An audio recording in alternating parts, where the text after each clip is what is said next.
Uno, dos, tres. Probando. Listo. Probado. Bueno, todo bien. Buenos días. Al nombre de Ashedil, pues es un gustazo estar aquí en esta feria de Guadalajara, que siempre es increíble venir. Y yo estoy muy contenta y me siento muy honrada porque además estoy al lado no solo de dos grandes escritoras, sino también personas y amigas. Así que bueno, estoy en un lugar de súper lujo, usurpo el lugar de Yuri Safarán. Y bueno, yo no quiero robar mucho el micrófono, pero cuando pensábamos, Pollos de Balcánico salió en enero, cuando Mamá Lastima, esta revisión tan bonita, salió en agosto, si no mal recuerdo, ¿no? Cuando pensábamos, por un lado, a esta Loisa y este Dardo que pertenecen a Coyote Balcánico, ¿no? Y que es un novelón de pasiones, de reencuentros, de búsquedas, ¿no? De tránsitos también, y después que viene pues un ya clásico, ¿no? Con nuevas historias de cuando Mamá Lastima, que platicábamos Rayo y yo, pues claro, al final de cuentas todo transita a través del perdón, ¿no? Y creo que teniendo aquí a Shuri, que nos acompaña esta mañana para hablar del perdón y cómo, ya sea en una obra de ficción o en un libro de relatos que también se reinterpretan, pues el perdón al final de cuentas lo necesitamos todos en nuestra vida para poder reconfigurarnos, ¿no? Entonces, muchas gracias porque están aquí con nosotros para acompañarnos en esta que estoy segura va a ser una super charla que nos va a mover mucha entraña, que nos va a mover muchas cosas y que bueno, que espero que nos transforme también. Shuri, muchas gracias. Rayo, muchas gracias. Muchas gracias, Fer. Bueno, yo, ¿qué te puedo decir? Estoy muy contenta de que esté con nosotros Fernanda, nuestro querido Yuri, ilustrador de la edición de 10 años de Cuando Mamá Lastima, recibió un premio en Miami, entonces le mandamos un saludo hasta allá. Pero Fernanda, que ha sido ese ángel acompañante durante todo el proceso, desde mi llegada a Achet, pues para ella no tengo más que palabras de mucha gratitud. Cada libro se convierte en algo mejor de lo que los autores imaginamos cuando pasa por tus manos. Gracias y por tu corazón. Muchas gracias, Fer. Y pues muy agradecida también esta mañana con mi querida Shulamit. Shulamit para mí, yo pienso que es una de las mujeres que actualmente tienen una voz más poderosa en cuanto a promover el autoconocimiento, la resignificación de nuestros traumas y de nuestros tropezones en la vida, pero también de nuestras grandes capacidades para transformarnos. Yo me siento muy contenta, como decía Fernanda, para mí ellas no solamente son personas a las que admiro en lo profesional, sino son amigas, y yo estoy muy agradecida contigo, Shuri, que hayas hecho un esfuerzo inmenso para llegar a Guadalajara esta mañana y que estés aquí, como decimos en mi tierra, aunque sea medio chiles, pero aquí tan madrugadora y con el corazón bien dispuesto siempre y cada vez que te lo pido, de todo corazón. Gracias, Shuri, por estar aquí. Y también quiero agradecer en este momento, acá les tenía sus lugares apartados a mi familia que están aquí, mi esposo Thierry, mi hija Rebeca y mi casi yerno Arthur, que vino desde París. Así que un aplauso a estas personas a las que acabo de agradecer.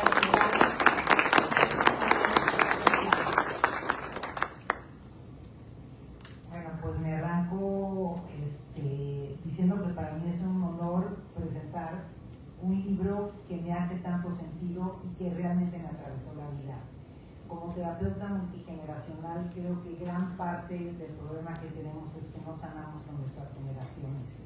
Y Cuando Mamá Lastima es un testimonio impresionante de cómo se puede sanar. Me voy a permitir leer porque un libro con esta profundidad merece una preparación digna de lo que quiero transmitir del libro. Presentar un libro de mi amiga Rayo Guzmán siempre es entrar a un territorio incómodo. A ella le gusta cuestionar, le gusta provocar. Incómodo, pero necesario. Un territorio donde las historias nos confrontan, nos espejean, pero también nos transforman. Cuando Mamá Lastima no es un libro sobre el reproche, no es un libro para señalar, es un libro para sanar, para comprender, para poner palabras donde antes había silencio, porque toda historia de dolor contiene en su centro una semilla de posibilidad. Esta obra no solo toca fibras profundas, sino que abre puertas, puertas hacia conversaciones pendientes, hacia heridas silenciadas, verdades que duelen, pero también hacia reconciliaciones que liberan.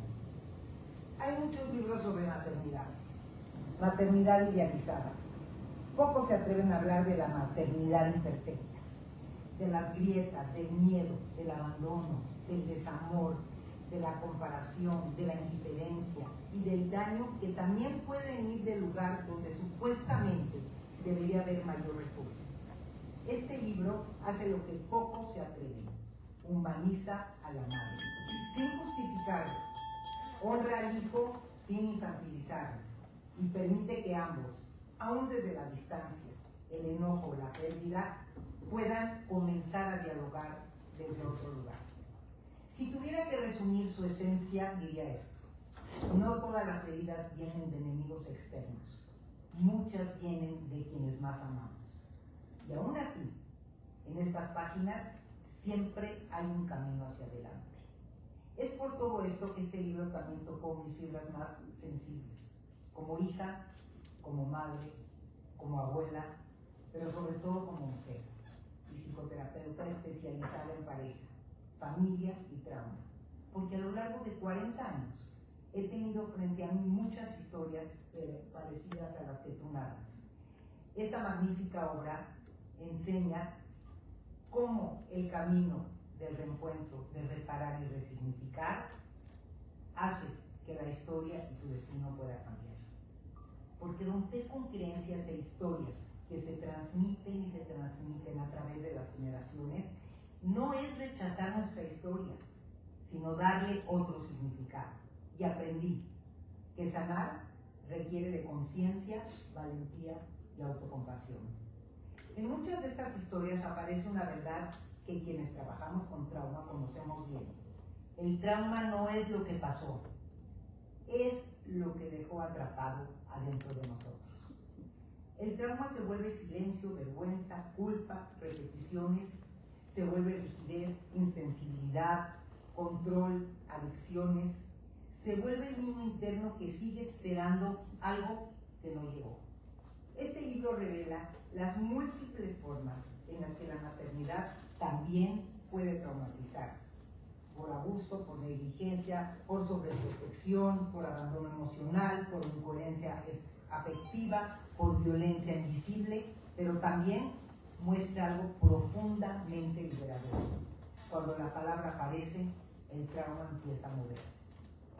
Cuando alguien se atreve a contar su historia, como lo ha hecho toda esta gente que acudió aquí contando sus historias con esta valentía, aunque sea en la ficción, aunque sea desde la distancia, la energía congelada comienza a descongelarse.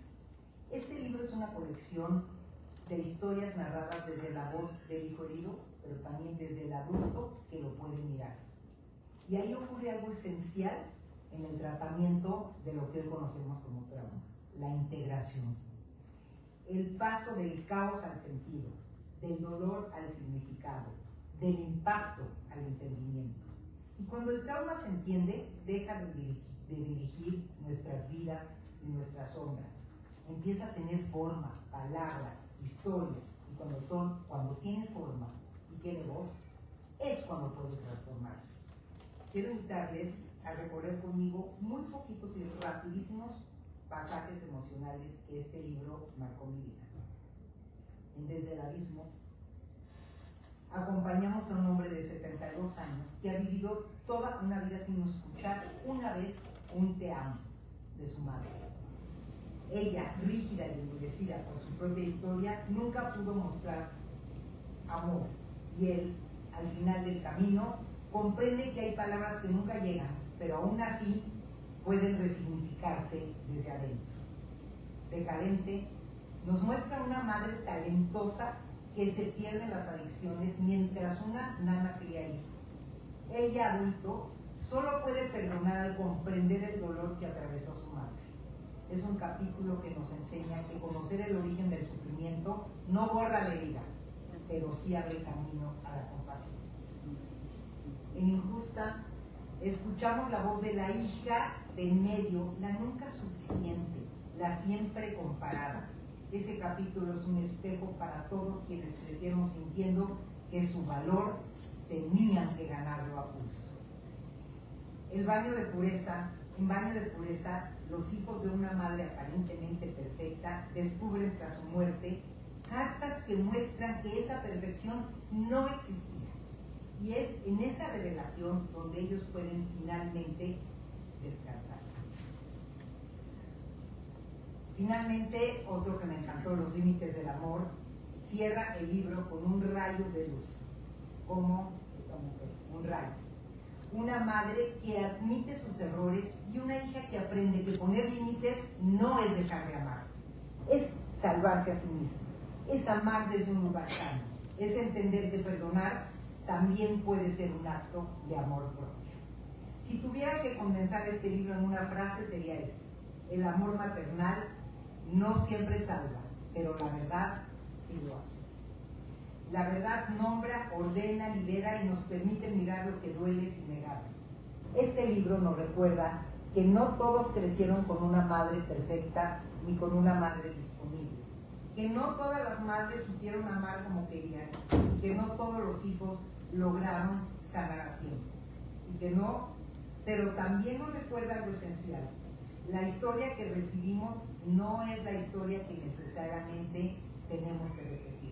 Se puede elegir distinto, siempre podemos elegir, y se puede amar distinto y siempre se puede sanar. Hay algo importante que este libro revela de manera implícita en cada historia: la resiliencia. La resiliencia no es la ausencia de dolor, sino la capacidad de darle forma, lo que florece aún en la sombra. Cada personaje de Cuando mamá lastima muestra a su manera la fuerza silenciosa del ser humano para sobrevivir experiencias que no tal vez debieron haber ocurrido. Algunos sobreviven madres rígidas, otras abandonos, otras agresiones, otras heridas, a veces confundidos, a veces con una coraza, pero sí. Y esto es la resiliencia, y lo muestras tan bonito en tu libro. No negar lo vivido, no minimizarlo, no maquillarlo, sino atreverte a mirar la herida y aún así cambiar hacia un lugar de mayor conciencia y mayor liberación emocional. Para mí, en lo personal, este libro muestra que la resiliencia es la decisión cotidiana de no repetir lo que nos dañó. Que el verdadero poder del hijo está en decir: esto me marcó, pero no va a determinar en quién me convierto. Es un recordatorio de que aunque no elegimos la infancia que tuvimos, sí vamos a elegir la adultez que queremos construir. El libro no solo cuenta vínculos rotos, también muestra que los vínculos se pueden reconstruir, resignificar y pueden aprenderse a amar distinto. Antes de cerrar, me gustaría hacer algo muy mío en regalo a ustedes, en regalo a mi gran amiga, que admiro muchísimo, Rani. Algo que forma parte de mi manera de mirar el dolor humano. Porque leer este libro a través de la geometría del cambio, que es mi modelo terapéutico compuesto por 4 pasos, marcó muchísimo mi trabajo terapéutico. Nunca fue igual mi trabajo como terapeuta antes y después de que yo leí Cuando mamá lastima. La elaboración aparece cuando cada narrador se atreve a nombrar las heridas. Esto pasó, esto me marcó, esto dolió. La resignificación surge cuando comprendemos que detrás de cada madre que lastima hay una historia que también a ella la hirió. No se trata de justificar, sino de entender desde una mirada más amplia. ¿Quién era mi mamá antes de ser mamá? ¿Qué heridas la habitaban? Y ahí se abre un espacio donde antes solo había enojo o resentimiento. La incorporación es cuando dejamos de pelear e incorporamos nuestra historia. Esa fue mi historia. Puedo elegir ser diferente, pero no voy a cambiar mi historia. Y por último, la transformación es ese movimiento interno en el que el dolor deja de dirigir tu vida. No siempre es grandioso, a veces es un gesto pequeño, un abrazo, una carta, un límite, pero es el momento en que podemos decir: mi historia me marcó, pero ya no me define. Hoy me relaciono diferente. Si algo nos deja para terminar este libro es la certeza de que lo que no sanamos lo repetimos, lo que no sanamos no se transforma y lo que transformamos nos permite cambiar nuestra historia. Gracias, Raúl, por regalarnos un libro que es al mismo tiempo una herida abierta, una caricia tardía y una invitación a sanar. Gracias por las historias que nos enseñan que incluso cuando mamá lastima, el hijo puede crear un nuevo hijo. Porque nuestras historias no nos definen, pero nuestra decisión de transformarlas sí. Y cuando sanas, no sanas solo para ti, sanamos por los que vivieron antes y para los que vendrán después. Y gracias a ustedes por estar aquí, por escuchar y por poder escuchar a esta maravillosa autora, amiga, ser humano. Y les comparto que cuando terminé de leer el libro dije, a ver, ¿qué me van mis hijos? Y elegí tener una conversación con ellos, que es el regalo más grande que me dejaste.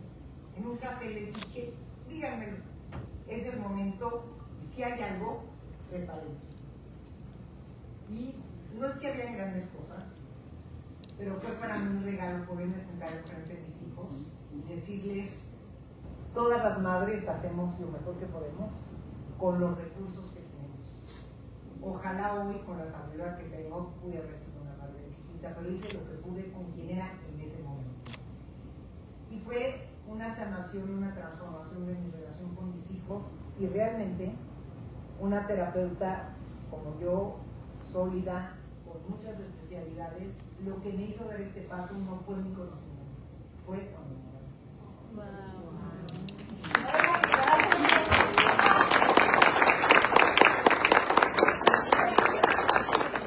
Ahora lo que llora soy yo, porque, ay no, ¿puedo aplaudir, por favor?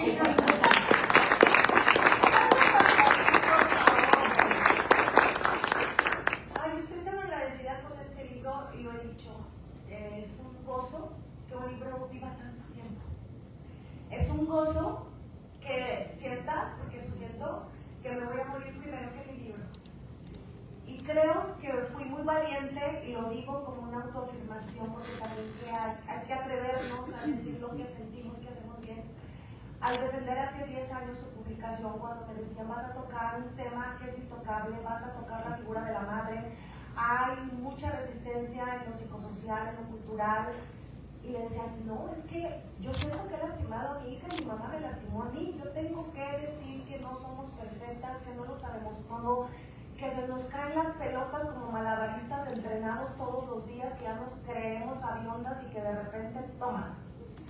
Y que era necesario, como decía Shuri, resignificar nuestro rol, entender el peso de lealtades, mandatos, creencias que arrastramos y transmitimos, heredamos de una manera inconsciente, porque muchas de nosotros desde el rol de hijas alguna vez nos sentimos tan heridas que dijimos, cuando yo sea mamá jamás voy a hacer eso, y cuando fuimos mamá, es lo primero que haces, y te ves al espejo y dices, soy mi jefa, ¿en qué momento? ¿Por qué no me di color? ¿No? Entonces yo quiero agradecer mucho a esas personas que hace 10 años me abrieron sus corazones para mostrarme sus heridas, a mi madre por esa frase tan hermosa que me regaló cuando de instancia me dijo, cuando yo le dije, mamá, ¿por qué es esto? Me dijo, yo no fui, a ver si es tu papá, yo ni estaba. Y cuando a los pocos meses me volvió a ver a los ojos y me dijo, ¿sabes qué? ¿Te acuerdas lo que me dijiste aquella vez? Tienes razón, hija, lo hice por tonta, porque no sabía hacer otra cosa, porque tenía 24 años y eras mi primera hija, porque no supe qué hacer y me dio miedo, perdóname.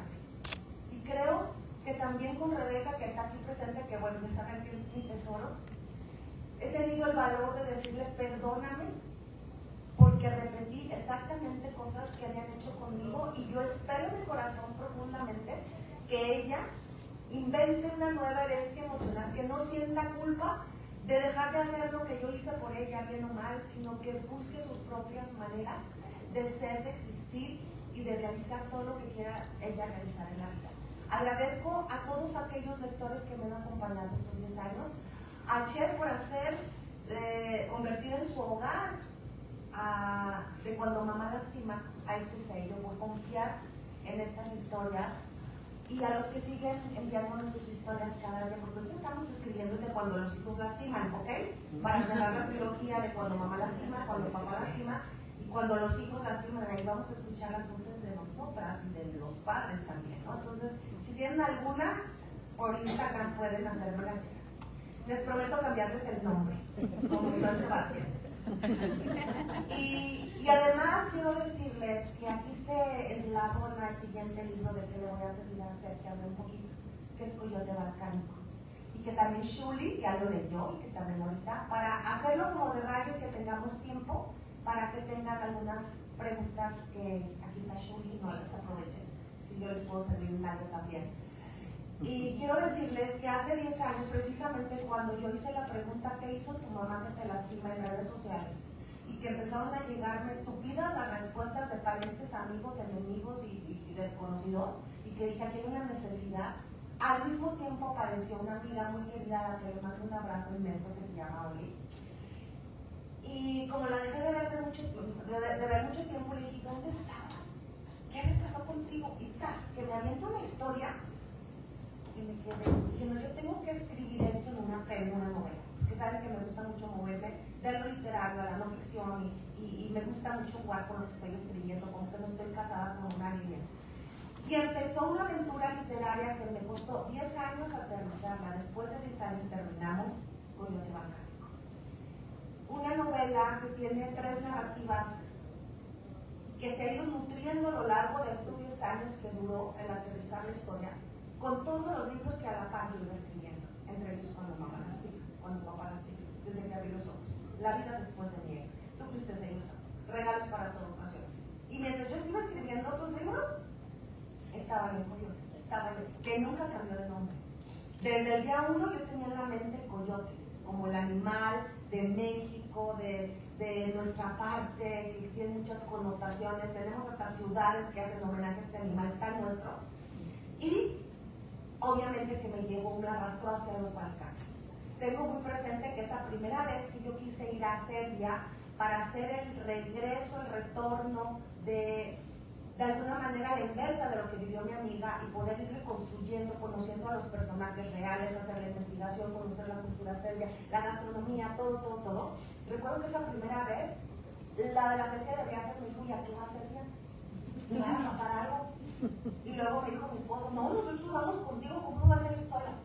No, ya después, fascinados igual que yo, con un país que nos reveló ante nuestros ojos una riqueza inmensa, conociendo a todos esos personajes que ahora son personajes, pero que en ese momento era conocer a las personas detrás de toda esa imaginación desbordada que comenzó a resbalárseme, y que yo decía, voy a contar la historia, una historia que siempre me ha interesado, porque todos mis escritos, todos mis libros están marcados por la búsqueda de entender por qué las personas que más nos debemos amar nos lastimamos de maneras inexplicables, principalmente entre padres e hijos. Y entonces pues empezó una aventura literaria muy compleja, ¿verdad? Muy complicada. O sea, amigas que leían unos bosquejos, todos decían, ¿y por qué no la cuentas lineal? O sea, y ya, ¿no? Se enamoraron, tuvieron un hijo y pasó la tragedia. Yo, no, es que en literatura se cuenta ya no se cuenta nada nuevo, ya todo está hecho, pero tienes que buscar la manera única de contarlo. Y ahí va a tardar. Entonces nace Coyote Balcánico, una novela que nos va a llevar por 3 narrativas entrelazadas. La historia de Eloísa Martínez, una mujer mexicana nacida en Guanajuato, como yo, guanajuatense, en un pueblito que se llama Mineral de Pozos, que tiene su vida resuelta y que trae en su sangre una maldición ancestral, que cuando nace de inmediato llega el nahual, su protector mitológico espiritual, a protegerla a lo largo de su vida. Y cuando cree que tiene su amor de niñez, que se convierte en amor de adolescencia, en ese amor de la vida adulta, joven, con el que ya tiene planeado todo, de repente del otro lado del mundo empieza a brotar ese vínculo con la otra maldición ancestral que proviene en el linaje de un serbio llamado Darko, que está protegido también pues, por su guardián mitológico, que es Buka, la bruja de los Balcanes, la bruja de los Cárpatos. Y es entonces cuando esas travesuras, ¿no?, de la fantasía, la magia y el destino hacen que Danco llegue a México y eche a perder todo.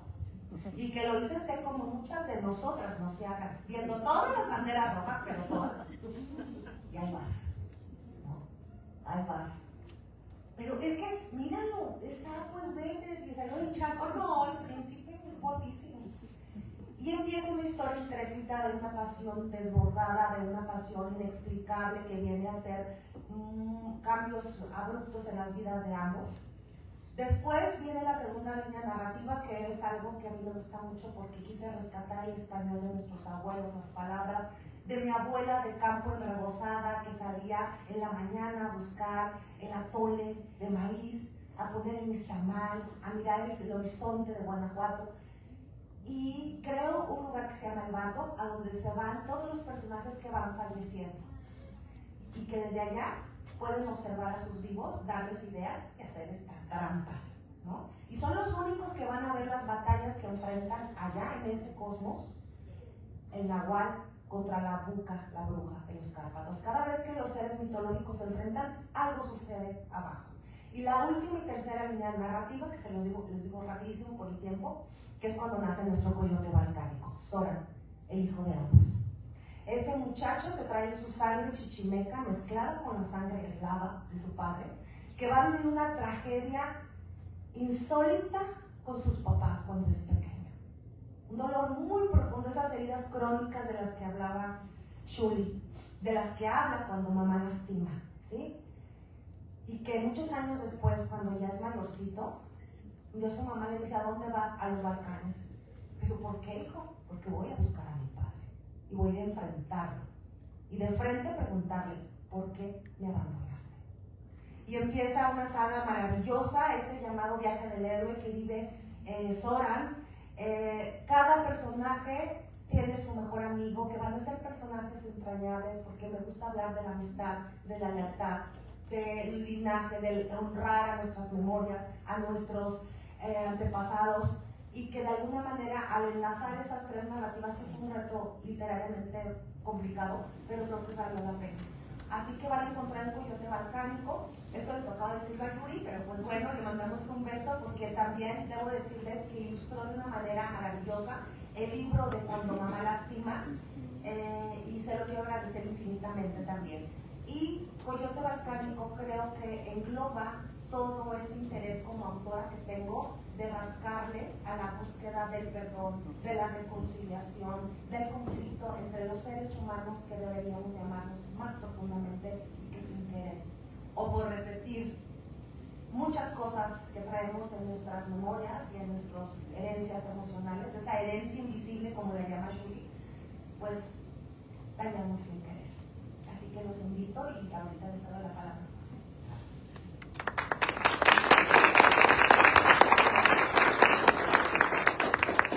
Es un poco difícil como abonar, ¿no? Después de escuchar a estas dos grandes mujeres pues hablar del tema. Yo creo que para mí Coyote también fue un viaje y es como un remolino, ¿no? Que estás en Guanajuato y ya estás en el barrio y ya regresaste a los Balcanes.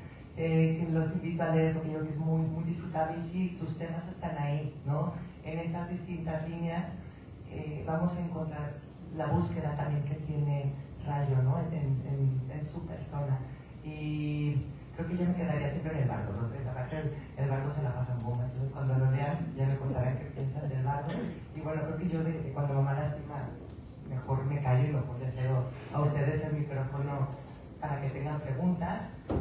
Como va a estar filmando en el stand, si tienen anécdotas o quieren hacer comentarios más largos, ahí sin problema Rayo va a estar. Entonces ahorita sí les pediría unas preguntas específicas para que todos aquellos que quieran contarnos algo, pues bueno, tengamos tiempo. Así que el que guste que tenga alguna pregunta. Con confianza. Para nosotros no es complicado decirles, pues no sé. Hola, muy buenos días a todos. Una pregunta para los chicos de la mesa. ¿Cuáles serían los ingredientes principales para fortalecer la resiliencia? A ver, aquí tenemos una expertota. A ver, ¿cómo fortalecemos la resiliencia, Michuli? Primero, rapidísimo te digo que la resiliencia no nace resiliente, es como un músculo, te vuelve resiliente. Y es esta capacidad de que cada vez que tienes algo difícil, en vez de quedarte en lo complejo que fue, es ¿qué aprendí? Es darle el otro lado, es darle la vuelta y decir, sí, esto lo viví, pero ¿qué me dejó? Y la pregunta clave para fortalecerla es dejar de preguntar por qué me pasó y preguntar para qué. Si por algo tuve que haber vivido esto, me tuvo que haber sucedido esto, ¿para qué? Y es algo que no estamos acostumbrados a hacer. Y la segunda cosa importante para fortalecer la resiliencia es saber que todas las relaciones sanas necesitan conversaciones incómodas. Y que si no nos amistamos con la incomodidad, no vamos a tener relaciones sanas. Muy bien. Tenemos aquí a la experta. Es verdad, la conversación incómoda creo que es en el único lugar en donde nos atrevemos a tocar lo que nos duele.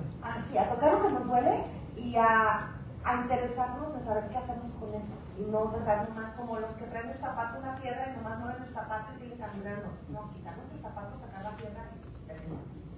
¿Alguien más? Creo que están esperando la firma, ¿verdad? Aquí tenemos una, dos. Gracias. Yo quiero felicitarte, Rayo, porque a mí verdaderamente este libro llegó a mí en un tiempo, pues yo creo que los libros llegan a ti y si todos estamos aquí sentados es porque ya llegó el momento de sanar a mamá y verdaderamente a mí me iluminó, porque al final es lo que platicaba ahorita Shuri, es ponerle nombre y apellido a lo que te pasó, reconocer o recordarte, porque creo que ya lo sabemos, pero se nos olvida que nuestras mamás también tienen sus propias historias, sus heridas y sus traumas, y que sí te lleva, yo todavía no he tenido la conversación, pero sí pienso tenerla, a preguntar a tus hijos qué has hecho, ¿no? Y creo que es un libro que verdaderamente te ayuda a trascender eso y a poner un alto, a seguir repitiendo patrones y poder, ahora sí como madres que tenemos esa, pues malamente o buenamente, ese poder con los hijos de ayudarles a transformar sus propias historias. Así que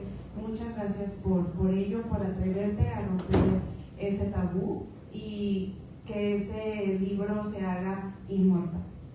Gracias, muchísimas gracias, gracias por tus palabras. Y así es, recordemos que todos los seres vivos nos comunicamos, pero solamente nosotros los seres humanos tenemos un superpoder que se llama conversación. Aquí está Samarita.